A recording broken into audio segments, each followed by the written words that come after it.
నమస్తే. 2019 elections polling శాతం 79%.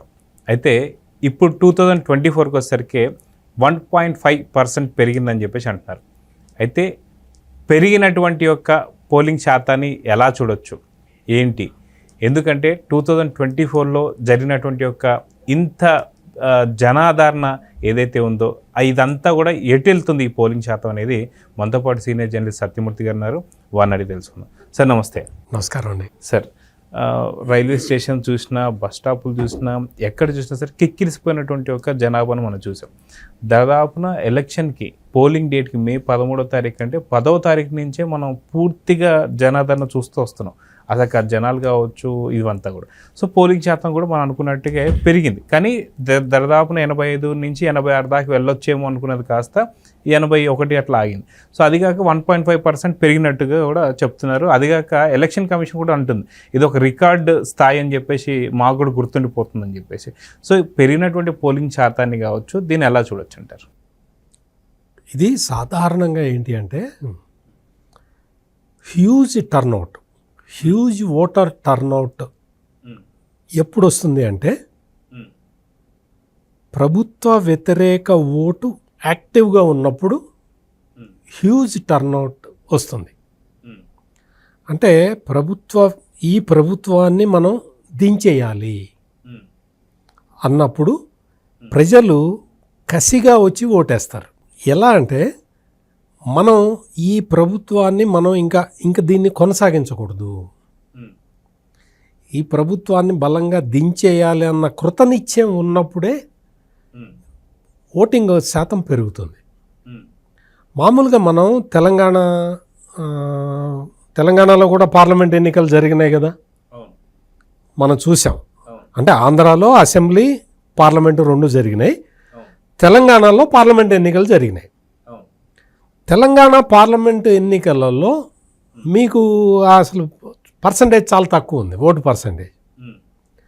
అక్కడ అంత తక్కువ ఎందుకు ఉంది, ఇక్కడ ఇంత ఎక్కువ ఎందుకు ఉంది అంటే కారణం ఏంటి అంటే ఇప్పుడు ఈ ప్రభుత్వ వ్యతిరేక ఓటు ఎప్పుడైనా సరే జగన్ గారు, ప్రభుత్వ వ్యతిరేక ఓటు యాక్టివ్గా ఉంటుంది, ప్రభుత్వ అనుకూల ఓటు డల్గా ఉంటుంది.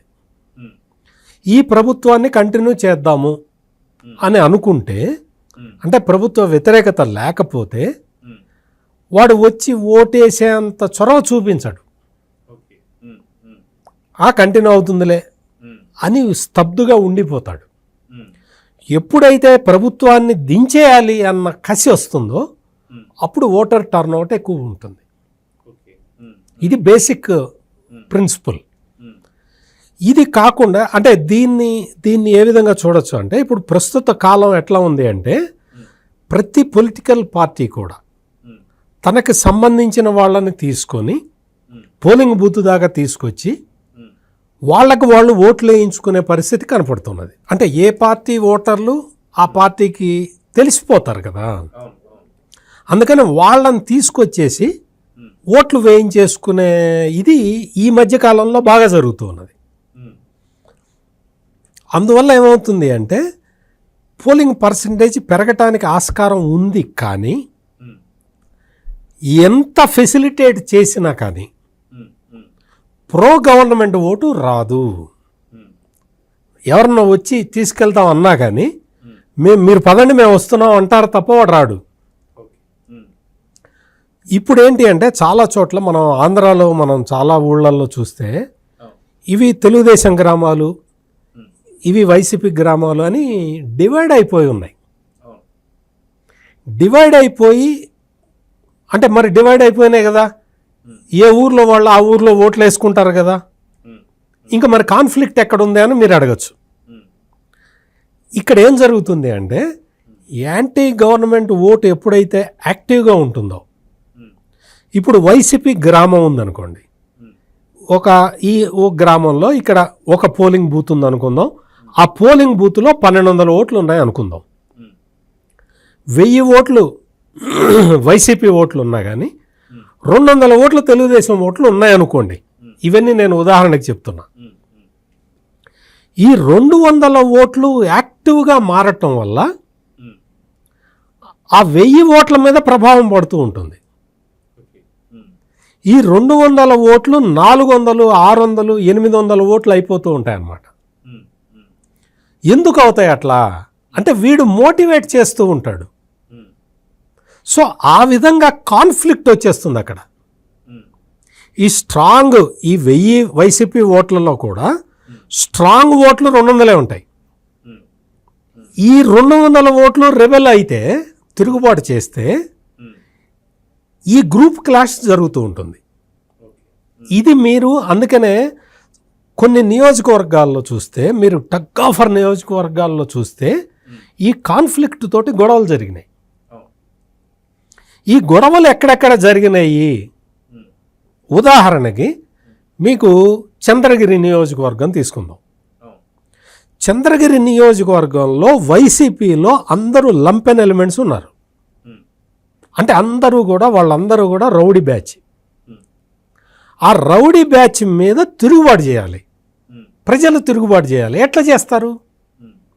నిన్న మొన్నటి వరకు వాళ్ళ ఆధిపత్య ధోరణిలో ఉన్న వాళ్ళ మీద తిరుగుబాటు ఎట్లా చేయాలి? పోలింగ్ డే రోజున జరిగింది అది. దాంతో ఈ వైసీపీ ఓటు అంతా కూడా ఓటు రిట్రీవ్ అయిపోయి తెలుగుదేశం ఓటు యాక్టివ్ అయిపోయింది. దాంతో కాన్ఫ్లిక్ట్ మీరు చూసుకోండి, మాచర్లలో జరిగింది అదే.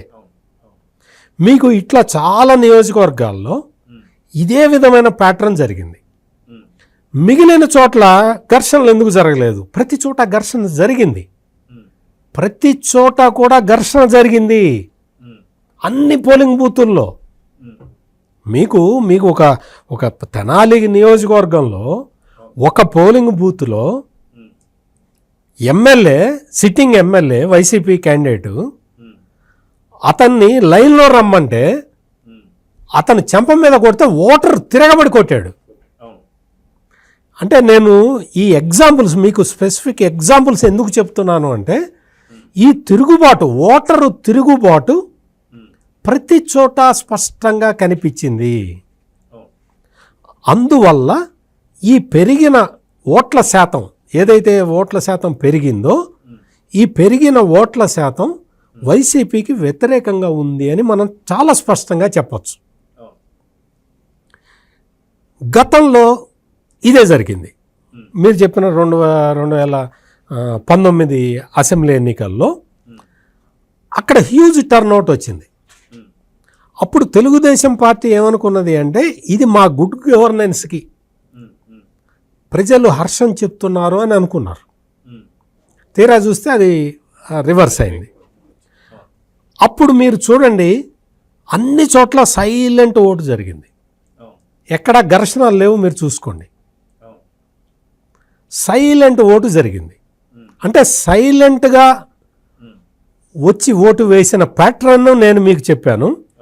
ఇప్పుడేమో వైలెంట్గా వచ్చి ఓటు చేసిన ప్యాటర్న్ మీకు చెప్పాను, కావాలని మీకు కంపేర్ చేసుకోవటానికి. అది గవర్నమెంట్కి వ్యతిరేక ఓటు కాబట్టి సైలెంట్గా వచ్చింది. ఇక్కడేంటి, ఆ రోజు తెలుగుదేశం నుంచి అంత ఫ్రిక్షన్ రాలేదు. అధికారంలో ఉన్న పార్టీ అయినా సరే తెలుగుదేశం నుంచి ఫ్రిక్షన్ రాలేదు. కానీ ఇక్కడ 5 సంవత్సరాల పరిపాలనని పోలింగ్ రోజు కూడా కంటిన్యూ చేసింది వైసీపీ వాళ్ళ శ్రేణులన్నీ కూడా. తెలుగుదేశం రిటాలియేట్ చేసింది, అందువల్ల ఫ్రిక్షన్ ఎక్కువ డెవలప్ అయింది. ఇది జరిగిందనమాట. This is the calculation. మేము గెలుస్తున్నాం అని ప్రతి పార్టీ చెప్పుకుంటుంది, అందులో ఇది లేదు. బేసిక్గా ఏంటి అంటే, ఇది సైలెంట్ ఓటింగ్ కాదు. 2019లో సైలెంట్ ఓటింగ్, ఇది వైలెంట్ ఓటింగ్. వైలెంట్గా తిరుగుబాటు చేశారు. అంటే వైసీపీ ఇంతకాలం చేసిన అరాచకాల మీద తిరుగుబాటు చేశారు. మీరు చాలా చోట్ల మీరు గమనిస్తే, మీకు తెనాలి ఇన్సిడెంటే చెప్తాను.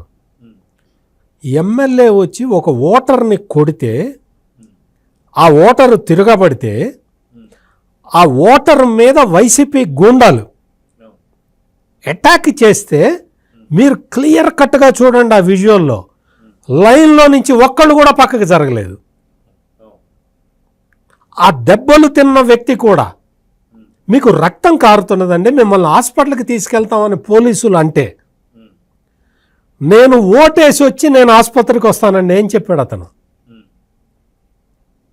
అంటే మీకు ఈ ఒక్క వీడియో గురించి, మీకు ఈ ఒక్క ఇన్సిడెంట్ గురించి మీకు చెబితే మీకు మొత్తం స్టేట్ ప్యాటర్న్ అర్థమైపోతుంది. అంటే అంత దెబ్బలు తిన్న వ్యక్తి కూడా నేను ఓటు వేసి ఆ తర్వాత హాస్పిటల్కి వెళ్తాను అనుకున్నాడు చెప్పాడు అతను. ఎమ్మెల్యే గూండాలు వచ్చి వేరే గూండాలు కూడా కాదు, ఆ ఎమ్మెల్యే కొడుకే వాడు, ఆ మధ్యలో ఆ బ్లూ షర్ట్ వేసుకొని ఉన్నాడు చూసారా, వాడు ఎమ్మెల్యే కొడుకు. వాడు వచ్చి ఎగబడి కొడుతూ ఉంటే లైన్లో నుంచి ఒక్కళ్ళు కూడా కదలలేదు. అందరూ సాధారణంగా ఏంటి అంటే చిన్న గొడవ జరిగితే చల్లా చెదరైపోతారు ఓటర్లు, ఎవరు రారు మళ్ళీ, మాకెందుకు ఈ గోల అంటారు. కానీ ఆంధ్రప్రదేశ్ అసెంబ్లీ ఎన్నికల పోలింగ్ సరళి మొత్తం చూస్తే ఇటువంటి ఇన్సిడెంట్లే చాలా ఉన్నాయి. అందువల్ల ఇది రీజన్ అన్నమాట. అంటే సైలెంట్ యాంటీ గవర్నమెంట్ ఓటు ఎప్పుడు సైలెంట్గా ఉంటుంది సిద్ధాంతం ప్రకారం, కానీ ఇక్కడ యాంటీ గవర్నమెంట్ ఓటు వైలెంట్గా ఉన్నది. ఎందుకు? రూలింగ్ పార్టీ వైలెంట్గా ఉంది కాబట్టి. రూలింగ్ పార్టీ సైలెంట్గా ఉంటే యాంటీ గవర్నమెంట్ ఓటు కూడా సైలెంట్గా ఉంటుంది. చాప కింద నీరు అంటారు చూసారా, అట్లా వస్తుంది. అందువల్ల ఈ పర్సంటేజ్, అందుకనే జగన్మోహన్ రెడ్డి మొదటి నుంచి కూడా ఓటర్ పోలింగ్ పర్సంటేజ్ తగ్గటానికి ఏమేం చర్యలు తీసుకోవాలో అన్నీ తీసుకున్నాడు. పోలింగ్ పర్సంటేజ్ పెరిగితే ఏమవుతుందో అతనికి తెలుసు. ఐపాక్ వాళ్ళు చెప్తారు కదా, పోలింగ్ పర్సంటేజ్ పెరగకూడదు అని విధాల ప్రయత్నం చేశారు. పోస్టల్ బ్యాలెట్ నుంచే చాలా స్పష్టంగా ఈ విధానాన్ని అమలు చేశారు. ఒక రైల్లో మొత్తం అందరూ కూడా ఓటర్లే వస్తూ ఉన్నారు. ఆ రైలు సైడ్కి తీసి ఆపారు, దానికి క్లియరెన్స్ లేదు విజయవాడ వరకు. వాళ్ళకి ఫోన్ చేసి చెప్తే పోలింగ్ ఆఫీసరు వాళ్ళందరినీ, రైల్వే అథారిటీస్ అందరినీ అలర్ట్ చేసి, ఓటర్లు ఉన్నారు అందులో, వాళ్ళు ఓటు వేయాలనుకుంటున్నారు, మీరు దయచేసి దాన్ని ఆ రైల్ని గ్రీన్ ఛానల్లో పంపించండి అంటే రైల్ని గ్రీన్ ఛానల్లో పంపించారు. ఇది ఏ న్యూస్ పేపర్ కూడా రాయలేదు, ఏ టీవీ ఛానల్ వాళ్ళు కూడా చూపించలేదు. This is the thing happened. ఆ ఓటర్లు అందరూ వచ్చి ఓటు వేసుకొని వెళ్ళారు. ఎలక్షన్ కమిషను ఎవరైతే ఈ చొరవ తీసుకున్నాడో ప్రిసైడింగ్ ఆఫీసర్ని అప్రిషియేట్ చేశారు. మీరు ఇంత చొరవ తీసుకున్నారు మీరు అని. రైల్వే అథారిటీస్ కోఆపరేట్ చేసి మొత్తం ఆ రైల్ని గ్రీన్ ఛానల్లో పంపించారు. This is the thing happened. ఇంతమంది కదిలి వచ్చారు. చాలామంది వైసీపీ వాళ్ళు ఏం చెప్తున్నారంటే స్టేట్లో ఉన్న వాళ్ళకి, స్టేట్ బయట నుంచి వచ్చిన వాళ్ళకి పోరాటం అంటున్నారు. ఫూలిష్ మాట. స్టేట్ బయటకి ఇంతమంది ఎందుకు వెళ్ళిపోయారు? Because of your మిస్రూల్. నువ్వు ఎంప్లాయ్మెంట్ క్రియేట్ చెయ్యకపోవటం వల్ల వాళ్ళందరూ వాళ్ళ వృద్ధ తల్లిదండ్రుల్ని వాళ్ళ ఊళ్ళల్లో వదిలేసి జీవనోపాధి కోసం బయట రాష్ట్రాలకు వెళ్ళారు. It is your failure. ఇంతమంది బయట రాష్ట్రాల నుంచి వచ్చి ఓటు హక్కును వాడుకున్నారు అంటే, ఇంతమంది బయట రాష్ట్రాల నుంచి వచ్చారు అంటే ఇట్ ఈస్ గవర్నమెంట్స్ ఫెయిల్యూర్. ఇది క్యాలిక్యులేషను. ఈ క్యాలిక్యులేషన్లన్నీ ముందర వేసుకున్న జగన్మోహన్ రెడ్డి పోలింగ్ పర్సంటేజ్ని తగ్గించడానికి ప్రయత్నం చేశాడు, అది కుదరలేదు. అయితే దీంట్లో చూసుకుంటే మనం విదేశాల నుంచి కూడా వేలలో వచ్చారు జనాలు. అది కాక ఇక్కడ ఇక్కడ నుంచి ఏదైతే తెలంగాణ నుంచి రావాల్సినటువంటి ఒక ప్రజలు ఎవరైతే ఉన్నారో వాళ్ళు 800-900 రూపాయలు ఉన్న టికెట్ని కూడా 3,000-3,500 దాకా చేశాడు. అంటే ఖచ్చితంగా పోలింగ్ పర్సంటేజ్ని తగ్గించాలి అనుకున్నా సరే ప్రజల్ని ఎవరిని ఆపలేని పరిస్థితికి మనం చూసాం. సో దీన్నే మీరు అన్నట్టు వైలెంట్ ఓటింగ్ అనుకోవచ్చా? ఇప్పుడు లేకపోతే ఆర్టీసీ బస్సులు జనరల్గా ఏం చేయాలి జగన్ గారు? సిద్ధం సభలకి ఆర్టీసీ బస్సులను వాడినట్టు హైదరాబాదు, బెంగళూరు, చెన్నై నుంచి ఆర్టీసీ బస్సులు ఫ్రీగా పెట్టి ఓటర్లు ఎవరైనా వస్తాను అంటే ఫ్రీగా ఎక్కించుకొని రావాలి. అది డెమోక్రసీ అంటే. ప్రభుత్వము ఫెసిలిటేట్ చేయాలి. బెంగళూరు నుంచి బెంగళూరు బస్ స్టాండ్లో ఓ 10 బస్సులు పెట్టాలి, చెన్నైలో 10 బస్సులు పెట్టాలి, హైదరాబాద్లో 10 బస్సులు పెట్టాలి. ఆంధ్రాకి బలానా ఊరికి వెళ్తున్నాం మేము, ఓటేసేవాళ్ళు రండి అని చెప్పి ఏపీఎస్ఆర్టీసీ ఫ్రీ బస్సులు పెట్టాలి. కానీ జగన్మోహన్ రెడ్డి ఏం చేశాడు? ఛార్జీలు పెంచాడు. బయట రాష్ట్రాల నుంచి వచ్చే ఓటర్లు రాకుండా ఉండటానికి ఛార్జీలు పెంచాడు. సాధారణ పరిస్థితుల్లో అయితే ఫెసిలిటేట్ చేయాలి ప్రభుత్వం, ఓటర్లు ఎక్కువ మంది వచ్చి ఓటు హక్కును వినియోగించుకునేలాగా. అంటే ఓట్ల పర్సంటేజ్ పెరగకుండా ఆపుదాము అన్న ఆలోచన ఉన్న వాళ్ళే ఈ విధంగా చేస్తారు. ఒకవేళ ఫ్రీగా అన్ని ఫెసిలిటీ చేసి ఉంటే ఖచ్చితంగా 85 to 90 దాకా వెళ్ళేది అనుకోవచ్చా? ఇంకా చాలామంది ఆగిపోయారు. ఎంతమంది తెలుసా అండి మీకు? మన గుంటూరు నుంచి ప్రతిరోజు 30 బస్సులు బెంగళూరు పోతాయి. ఒక్క గుంటూరు నుంచి నేను చెప్తున్నాను నేను. అంటే సాఫ్ట్వేర్ ఉద్యోగులు అందరూ బెంగళూరు వెళ్ళి పని చేసుకుంటున్నారు. ఒక్క గుంటూరు నుంచి దాదాపుగా 20-30 హైదరాబాద్ బస్సులు ఉంటాయి. వాళ్ళందరూ హైదరాబాద్ వచ్చి పనులు చేసుకుంటున్నారు. తల్లిదండ్రులు అక్కడే ఉన్నారు.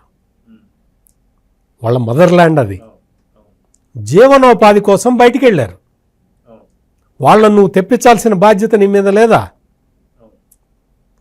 ప్రభుత్వం ఏంటంటే అక్కడ ఉన్నది జగన్మోహన్ రెడ్డి ప్రభుత్వం కాబట్టి మనం ఇంత విశాల హృదయంతో మనం ఆలోచించకూడదు, చెప్పకూడదు. సో చూద్దాం సార్, ఖచ్చితంగా జూన్ 4వ తారీఖు అయితే మీరు అన్నట్టుగా వైలెంట్ ఓటింగ్ జరిగింది కాబట్టి వైలెంట్ రిజల్ట్సే వస్తాయని చెప్పి అయితే ఎక్స్పెక్ట్ చేద్దాం. నమస్తే. నమస్కారం.